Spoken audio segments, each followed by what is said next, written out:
হাসিনার দল কেন ক্ষমতা হারানোর ভয়ে কম্পমান? ফ্রান্সে নির্বাসনে থাকা বাংলাদেশি মানবাধিকার কর্মী পিনাকি ভট্টাচার্য ব্যক্তি জীবনে চিকিৎসক হলেও তিনি সবসময় মানবাধিকার নিয়ে সক্রিয় ভূমিকা রেখেছেন, যার ফলে দেশ ছাড়তে হয় তাকে। বিদেশে অবস্থানকালে তিনি যেন মুক্তিকামী বাংলাদেশের কণ্ঠস্বর হয়ে ওঠেন। সরকারের বিভিন্ন দুর্নীতি এবং দলবাজির কঠোর সমালোচনার পাশাপাশি ইউটিউবে তুলে ধরেন বিশ্লেষণাত্মক মতামত। ক্ষমতা হারানোর ভয় দিনে দিনে কত গভীর হইতেছে হাসিনার তার বরকন্দাজদের মধ্যে, কেন হইতেছে? পিনাকি ভট্টাচার্য বর্তমানে বাংলাদেশ থেকে নির্বাসিত আলোচিত কয়েকজনের মধ্যে একজন। ব্লগার ও অনলাইন অ্যাক্টিভিস্ট পিনাকি ভট্টাচার্য মূলত একজন চিকিৎসক।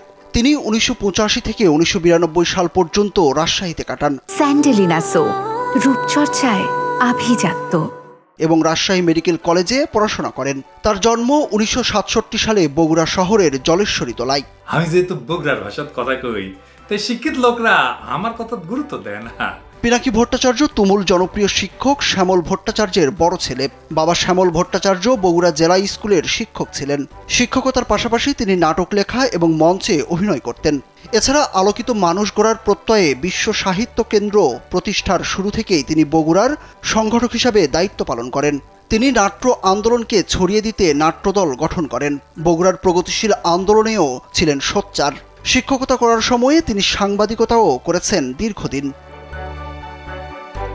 পিনাকি ভট্টাচার্যের মা সুকৃতি ভট্টাচার্য, ভাই অভ্র ভট্টাচার্য, বোন লোপামুদ্রা ভট্টাচার্য। পিনাকি ভট্টাচার্য চিকিৎসাবিদ্যায় পড়াশোনা করলেও বর্তমানে তিনি এই পেশায় যুক্ত নন।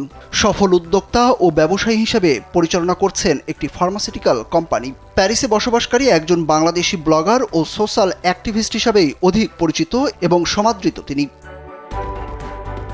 1990-এর ছাত্রগণ অভ্যুত্থানের মাঠ থেকে উঠে আসা যে কয়েকজন রাজনৈতিক কর্মী সমসাময়িক বাংলাদেশে তুমুল আলোচিত হয়েছেন, লেখক হিসাবে পাঠক প্রিয় হয়েছেন, পিনাকি ভট্টাচার্য তাদের অন্যতম। নির্বাসিত এই মানুষ জীবনে বিচিত্র সব রাজনৈতিক চিন্তা ও পরীক্ষা নিরীক্ষার মুখোমুখি হয়েছেন। নানাবিধ বিষয় নিয়ে তিনি লিখলেও মূলত দর্শন, ইতিহাস ও রাজনীতি তার লেখালেখির প্রিয় বিষয়। একসময় বাম রাজনীতির সাথে জড়িত ছিলেন পিনাকি ভট্টাচার্য।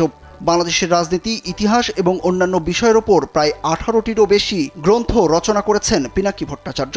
বাংলাদেশের ইতিহাস, সমাজ, চলমান রাজনীতি, মিয়ানমারের রোহিঙ্গা নিপীড়ন এবং বাংলাদেশ সহ প্রতিবেশী দেশগুলোতে মানবাধিকার বিষয়ক তার অনলাইন লেখালেখি তরুণ সমাজ এবং অন্যান্যদের মাঝে সমাদৃত। 2018 সালে চাপের মুখে পড়েন পিনাকি। এরপর আত্মগোপনে চলে যান।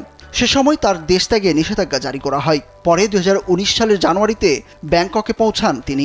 সেখান থেকে ফ্রান্সে পৌঁছান এবং রাজনৈতিক আশ্রয় নেন পিনাকি ভট্টাচার্য। মাঠের লড়াইটা করতে হয় রাজনৈতিক কর্মীদের। সুরজ আহমেদ, কালবেলা।